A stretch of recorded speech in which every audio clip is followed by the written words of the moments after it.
प्रहलाद जी के जो पुत्र हैं महाराज बलि, आचार्य सुखदेव जी के पास गए। बोले महाराज,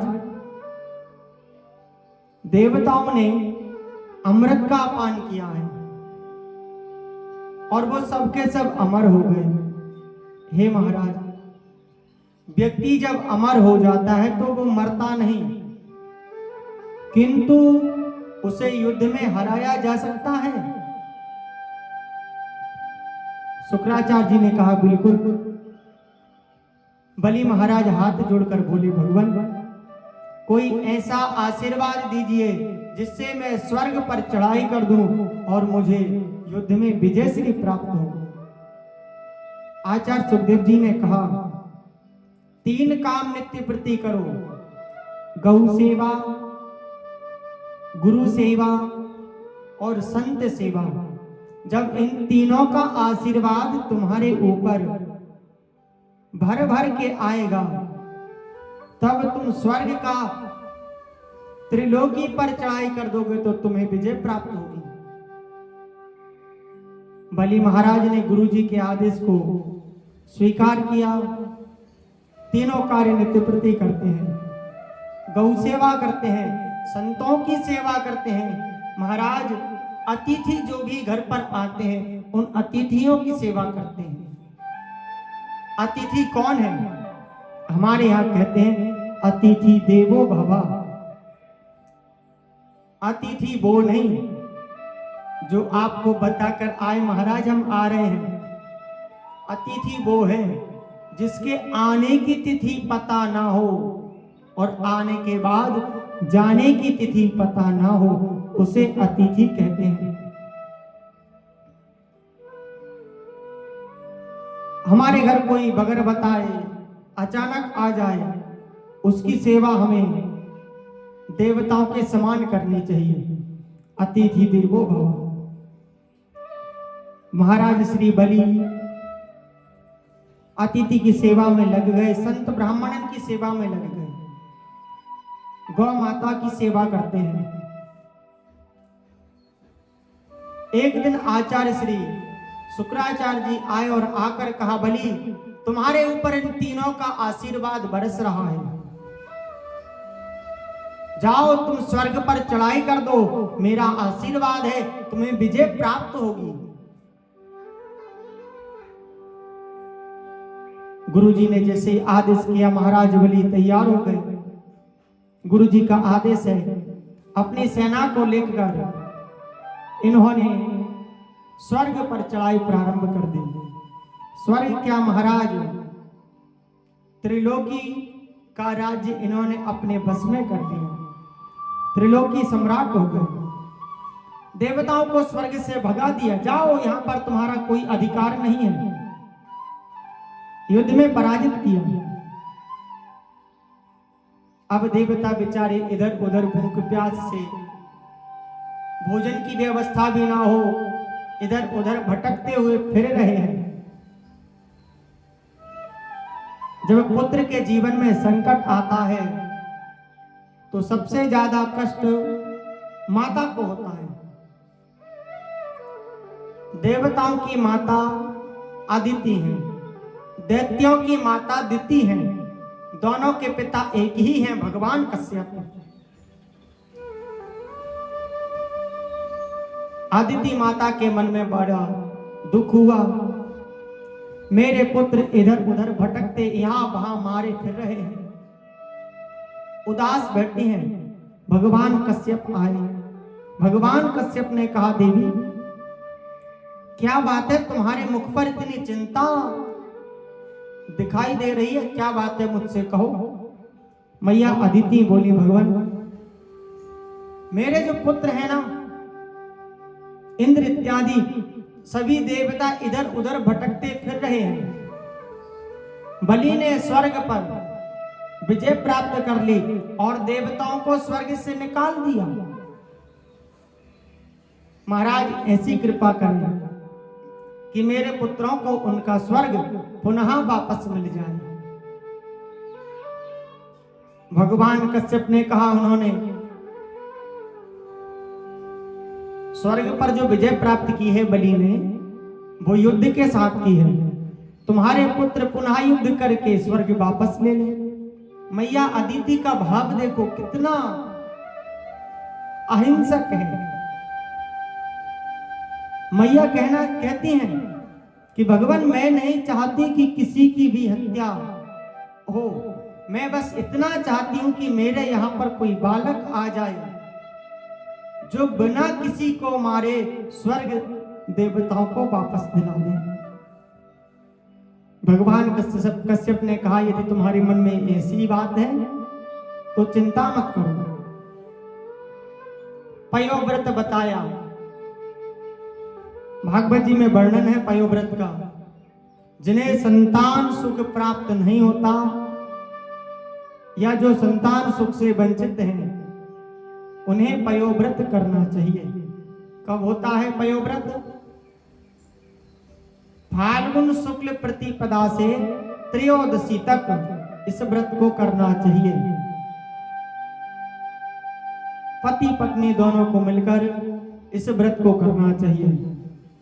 नियमित भगवान यज्ञ नारायण की स्तुति करें, संतान गोपाल मंत्र का दोनों जप करें, विष्णु सहस्त्र नाम का पाठ करें।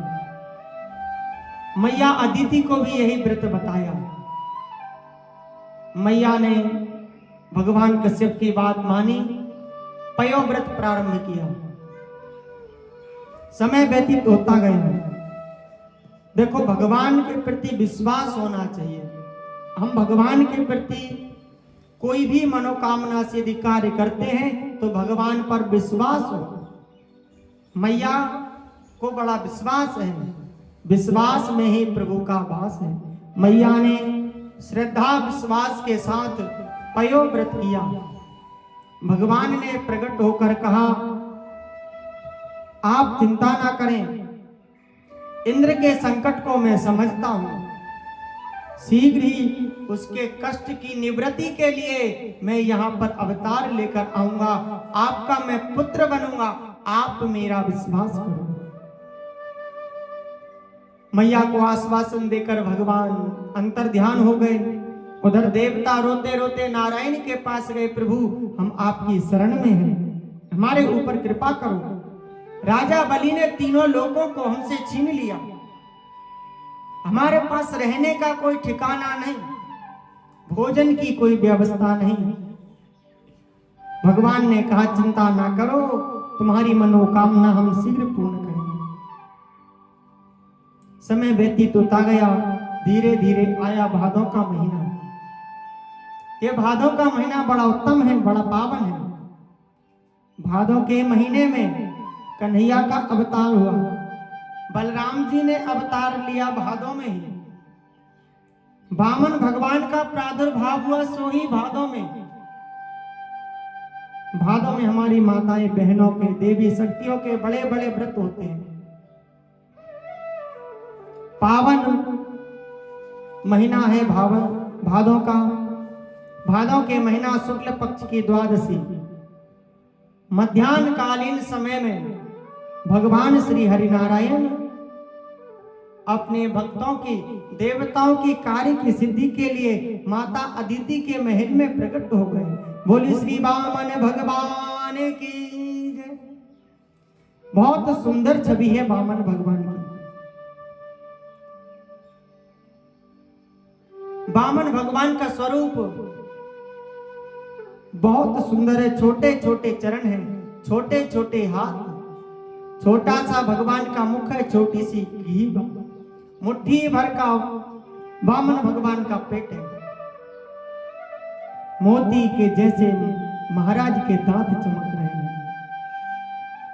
मैया ने वामन भगवान को कौपीन धारण कराई। देवगुरु बृहस्पति ने आकर भगवान का यज्ञोपवीत संस्कार किया। जब ब्राह्मण बालकों का यज्ञोपवीत संस्कार होता है तो पद्धति होती है कि वहां पर जितने भी लोग बैठे होते हैं उन सब से वो ब्राह्मण बालक जाकर भिक्षा लेता है और भिक्षा में जो भी कोई धन मिलता है उसे वो गुरुजी को अर्पण कर देंगे। वामन भगवान ने भी वैसा ही किया महाराज। गुरुजी को जब वो दक्षिणा देने को गए, गुरुजी ने मना कर दिया, भैया ये नहीं चाहिए मुझे। बामन भगवान हाथ जोड़कर बोले, फिर क्या चाहिए गुरुजी? गुरुजी ने कहा, यदि देना चाहते हो तो बलि के यहां जाओ और बलि से स्वर्ग वापस लाकर देवताओं को दे दो। बामन भगवान बोले, गुरुजी आपका आशीर्वाद रहा तो आपको यही दक्षिणा मिलेगी। बामन भगवान चल दिए महाराज बलि के यहां पर। बलि के यहां पर यज्ञ हुए जा रहे हैं। बलि के यहां यज्ञ हुए जा रहे हैं। शुक्राचार्य जी महाराज आहुतियां के मंत्र बोले जा रहे हैं। बलि महाराज ने जैसे ही दूर से देखा, गुरुजी से बोले, गुरुजी मुझे ऐसा लगता है कि मेरे यज्ञों का पूर्ण फल लेकर साक्षात सूर्य नारायण चले आ रहे हो। गुरुजी ने देखा तो गुरुजी बोले, बलि सूर्य नहीं तो चंद्रमा तो पक्के ही होंगे, चिंता मत करो। बलि महाराज ने कहा, मैं प्रणाम करके आता हूं। उठे अपनी आसन से, दौड़ लगा दी। जब बामन भगवान ने बलि को अपने ओर आते हुए देखा तो बामन भगवान के पास हाथ में माला है। सुखदेव जी कितना अद्भुत वर्णन करते हैं। परीक्षित से कह रहे, राजन यदि कोई हमारी ओर आता है आकर्षित होकर, कोई हमारी ओर आता है आकर्षित होकर, तो थोड़ा और दिखाओ। बामन भगवान के हाथ में माला है। बामन भगवान ने देखा बलि आ रहे तो माला लेकर मंत्र जाप, नाम जप प्रारंभ कर दिया। बलि महाराज पहुंचे। बलि महाराज ने जाकर प्रणाम किया। मैं प्रहलाद जी का पुत्र, विरोचन का पुत्र बलि हूं, महाराज जी आपको प्रणाम करता हूं। बामन भगवान मुंह से कुछ ना बोले। थोड़ी देर में गुरुजी आए। गुरुजी से कहा, महाराज हे गुरुवर, देखो तो ये ब्राह्मण बालक है, मैं इससे पूछ रहा हूं आप कौन है, ये बताता नहीं, कुछ बोलते नहीं। गुरुजी ने कहा, दिखता नहीं, हाथ में महाराज के माला चल रही है। जैसे ही माला पर बलि महाराज की नजर गई, महाराज और प्रसन्न हो गए। क्या अद्भुत छवि है, क्या अद्भुत लीला है। ये तो कोई परमहंस संत हैं जो चलते फिरते नाम जप कर रहे हैं। मैं धन्य हो गया जो मुझे इनके दर्शन हुए। थोड़ी देर बाद महाराज बामन भगवान की माला पूरी हुई। बामन भगवान बलि से बोले, तो आप ही बलि हो? बोले जी। बामन भगवान बोले, हमारा तो काम है भगवान का भजन करना। हमें यह मनुष्य तन मिला है, तो इस मनुष्य तन से जितना हो सके भगवान का भजन करो। हम यहां से निकलकर जा रहे थे महाराज, सो हमने देखा यज्ञ की ध्वजा दिखाई दी हमें। हमने सोचा यज्ञ हो रहा है, चलकर यज्ञ नारायण के दर्शन कर लें। यज्ञ नारायण जी के दर्शन किए। दर्शन करके बामन भगवान जाने लगे। बलि महाराज बोले, आप कहां जा रहे हो? बोले, जहां पर प्रभु ले जाएं। भजन करने के लिए संसार में कहीं मना नहीं है, कहीं भी बैठकर भजन करो।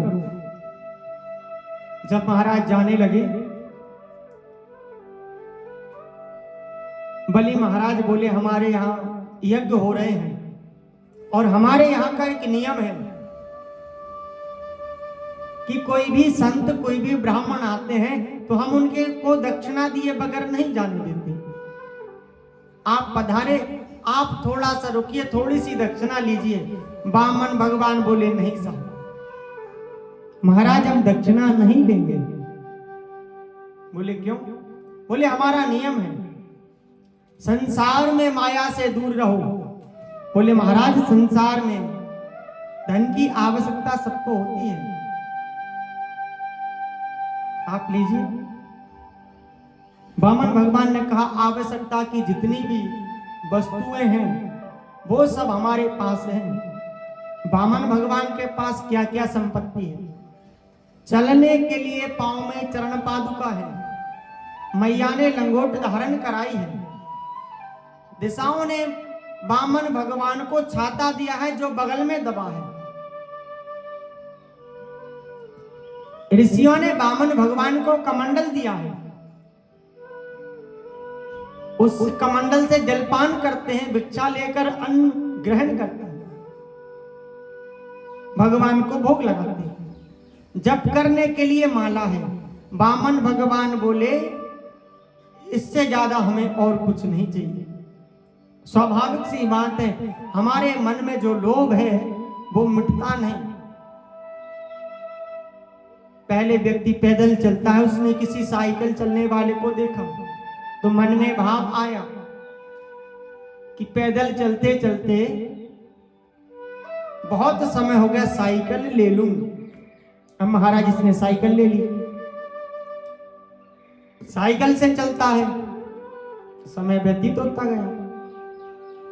एक दिन साइकिल से जा रहा था तो किसी पड़ोसी को इसने मोटरसाइकिल पे देखा, मन में आया नहीं अब मोटरसाइकिल नहीं, मोटरसाइकिल लेकर आया। तब तक पड़ोसी ने 4 पहिया ले ली, कार। अब इसने कहा नहीं, कार तो हमें भी चाहिए। तो मन की जो इच्छा है वो कभी पूरी होती नहीं। वामन भगवान बोले हमें इससे ज्यादा और कुछ नहीं चाहिए, हम जा रहे हैं। बलि महाराज बोले भैया पंडित जी ज्यादा नहीं लेते तो थोड़ा तो ले लो, मेरे यहाँ का जो नियम है वो भी भंग ना होगा और आपका नियम भी भंग नहीं होगा, थोड़ा बहुत तो कुछ ले लो। वामन भगवान ने कहा हाँ ठीक है, लेकिन हम लेंगे वो ही जो हमें अच्छा लगे। बोले जी महाराज आप तो आदेश करो। वामन भगवान बोले महाराज 3 पग भूमि दे दो हमें, और वो 3 पग भूमि भी मैं अपने ही पांव से नापूंगा। पदानी त्रीणि दैत्येन्द्र संमितानि पदा मम, मैं अपने ही पांव से नापूंगा। वामन भगवान ने जब कहा मैं अपने ही पांव से भूमि नापूंगा तो बलि महाराज देखकर हंसने लगे। बोले रहे महाराज आप वामन के वामन ही, मैं त्रिलोकी का स्वामी। बलि लोग मुझे कहते हैं आपने मुझसे मांगा तो 3 पग भूमि, 3 बीता के तो पूरे आप ही हो। अग्रिम बुद्धि बाणिया, मध्यम बुद्धि जाट, तर्क बुद्धि तुड़कड़ा और वामन चौपट पाट। महाराज आपने मांगा सो क्या मांगा? 3 पग भूमि,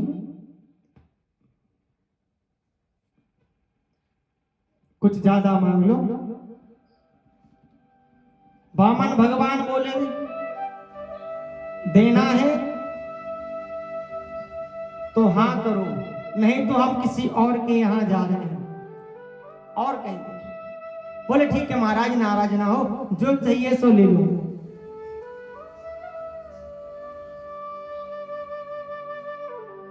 बोले ऐसे नहीं ले लो, संकल्प करो। अच्छा संकल्प का मतलब होता है रजिस्ट्री। पहले लोग संकल्प में ही जो बोल देते थे तो पक्की बात होती थी। अब क्या है ना, कलयुग जो चल रहा है, कलयुग में लोगों का भरोसा नहीं। आज दान किया तो पता चले कल वापस भी ले लिया, इसलिए वो लिखा पढ़ी करके तैयार रखते हैं। संकल्प करिए महाराज। जब संकल्प की बात आई तो गुरुजी ने देखा ब्राह्मण बालक संकल्प को लेकर इतनी बात क्यों कह रहा है।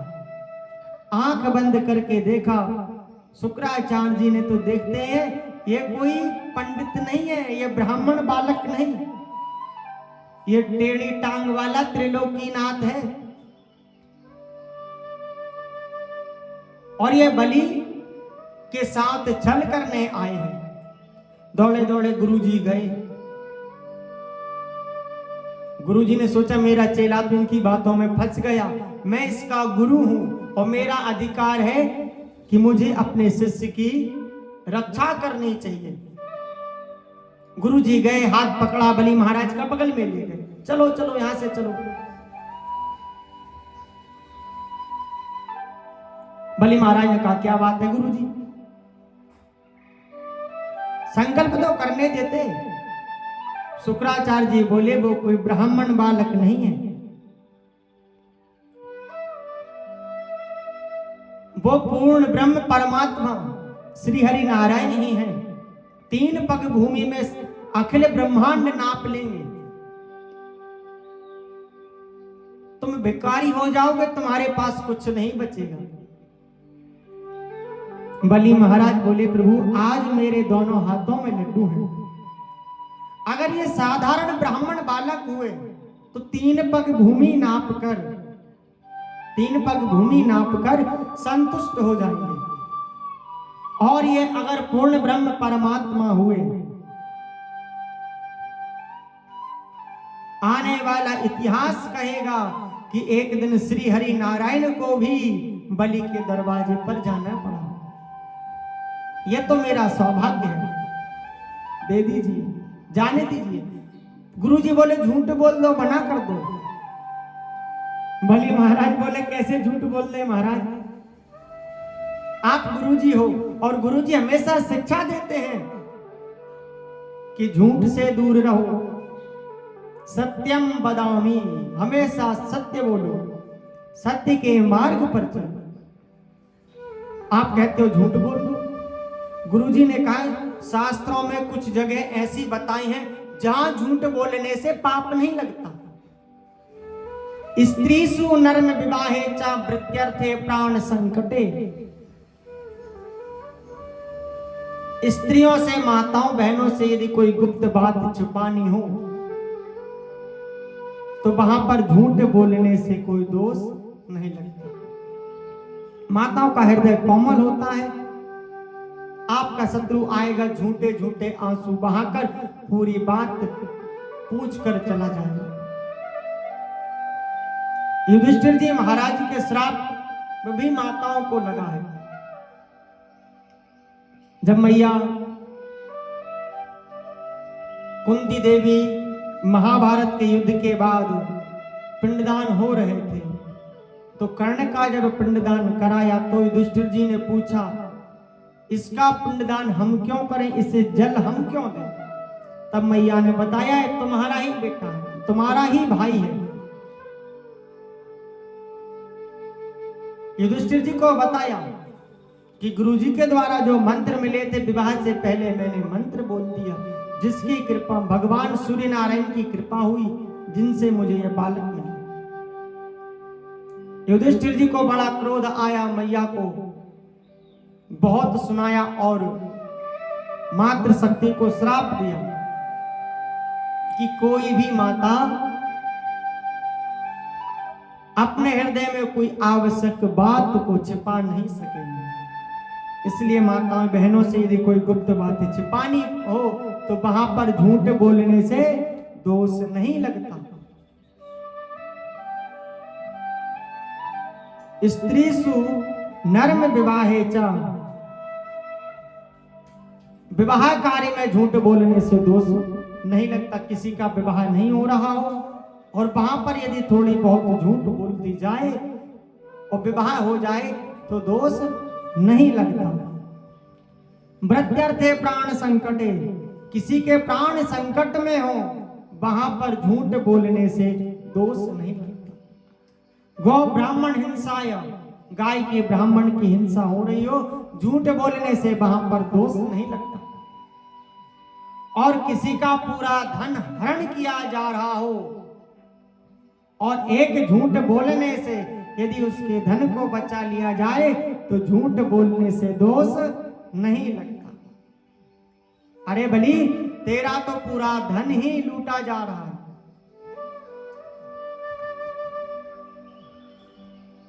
महाराज बलि ने कहा भगवान मैं नहीं मानूंगा। गए जाकर हाथ आगे बढ़ाया, कहा पंडित जी जल्दी दीजिए। कमंडल में से जैसे जल देने के लिए कमंडल महाराज ने तिरछा किया, सो कमंडल की जो नली होती है, गुरुजी ने सोचा अभी भी मैं शिष्य की रक्षा करूंगा। कमंडल की नली में जाकर शुक्राचार्य जी बैठ गए।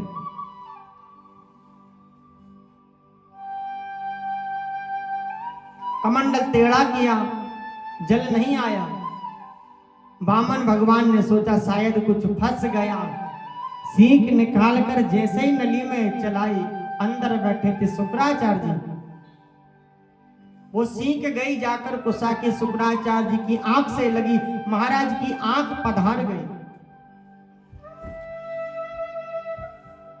गुरुजी बोले चेला का भला करने आया था, आंख मेरी पधार गई, ऐसे भला नहीं करूंगा। निकल कर गए।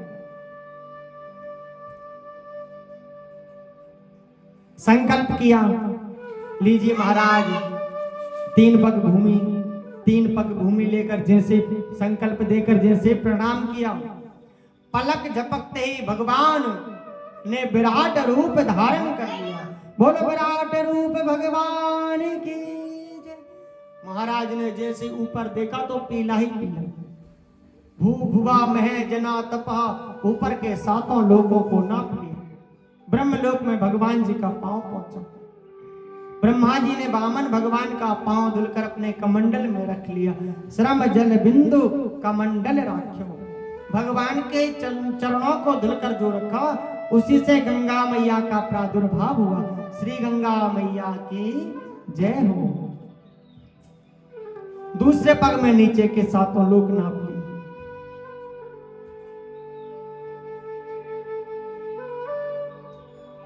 संपन्न हुए।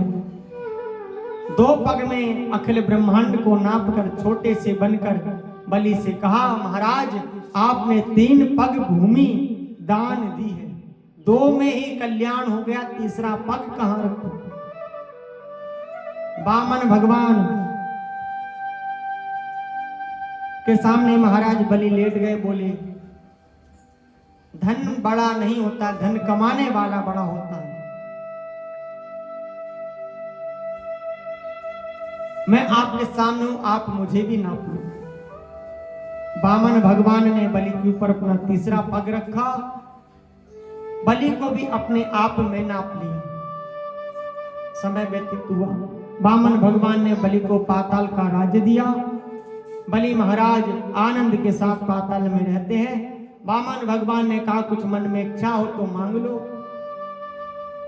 सो कहा जब मैं महल से बाहर निकलूं सो महाराज आपके दर्शन हो, जब मैं महल के अंदर आऊं सो आपके दर्शन होए, ऐसी कृपा करो। वामन भगवान ने कहा ठीक है। वामन भगवान द्वारपाल बनकर बलि के यहाँ पर पहुंच गए। बोलो वामन भगवान की जय।